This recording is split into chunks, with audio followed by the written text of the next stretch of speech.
Yeah, Morocco is a country definitely I visited recently, and I appreciate, of course, the kind of effort and infrastructure and the input they have put in terms of development of sports, and where Kenya can easily copy from. Now, just before, during that story when Benny McCarthy was speaking on TV, the patron of Gor Mahia, that is Honorable Eliud Owalo, is currently in the building.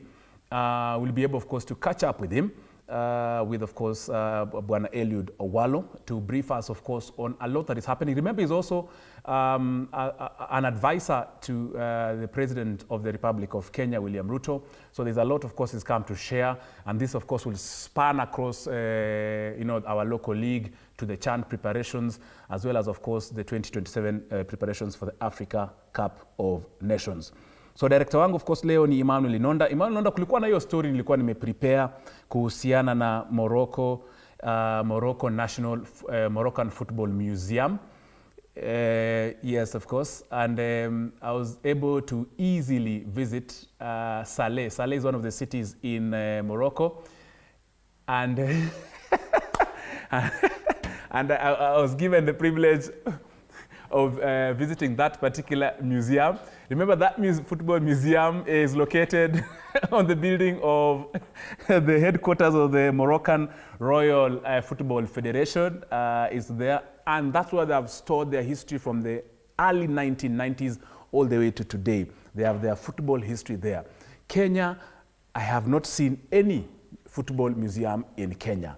Now, for those who are looking and planning to really have a football museum, I'm speaking to the Football Kenya Federation, led by my very good friend, Chairman and President Hussein Mohamed, and Deputy Vice President McDonald Mariga. This is a kind of football museum you need to have in Kenya.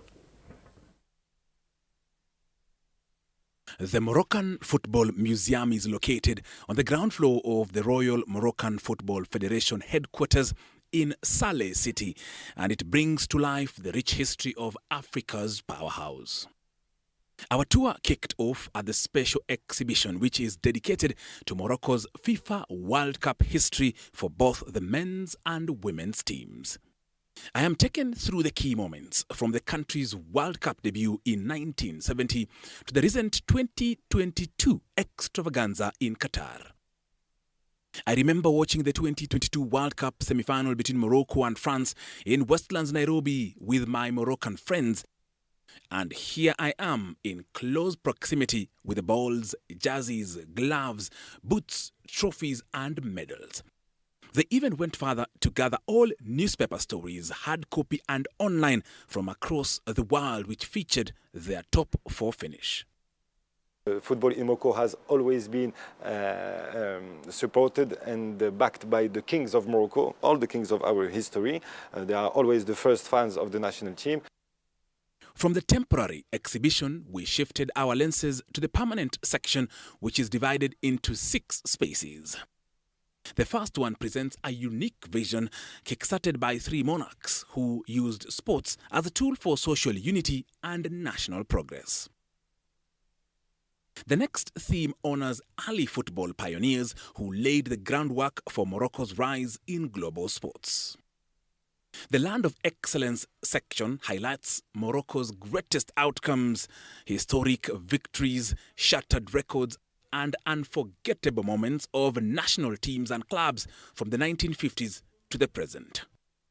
There's a saying that goes, if you want to know where you're going to, you need to know where you are coming from. And Morocco has mastered the art of this saying. They have kept their football history so close to their hearts, and they have a museum full of their history from the early 1990s all the way to today. Under the Hall of Fame, those who had an impact on Moroccan football are celebrated, including players, coaches, managers and referees. The Hospitable Land section reflects Morocco's role in hosting major sporting events and its collaborations with other nations, not forgetting important visits by football icons. The Land of Passion space celebrates the love for football by Moroccans and goes further by identifying some die-hard fans. Another section acknowledges efforts of those in esports, from players to referees to managers to organizers. It's a way to see the history of Moroccan football, our achievements, but also some more historical things like how the referees were doing their job in the 20s or in the 30s. In early 2025, the doors of this museum were officially opened to the public thanks to the partnership between the Royal Moroccan Football Federation and the National Museums Foundation. Saturdays and Sundays are ideal for your next visit between 10 a.m. to 6 p.m.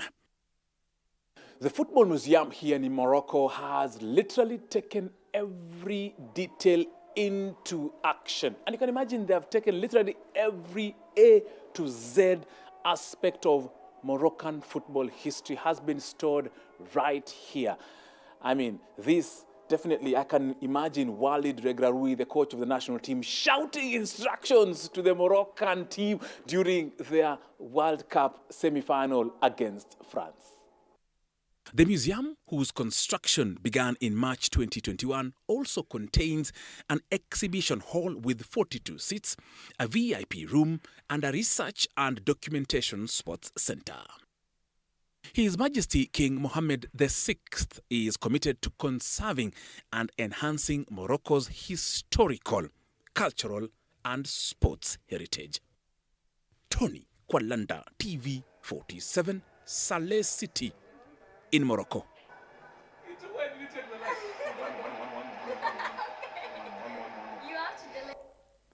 Wherever I go, I normally attract beautiful people.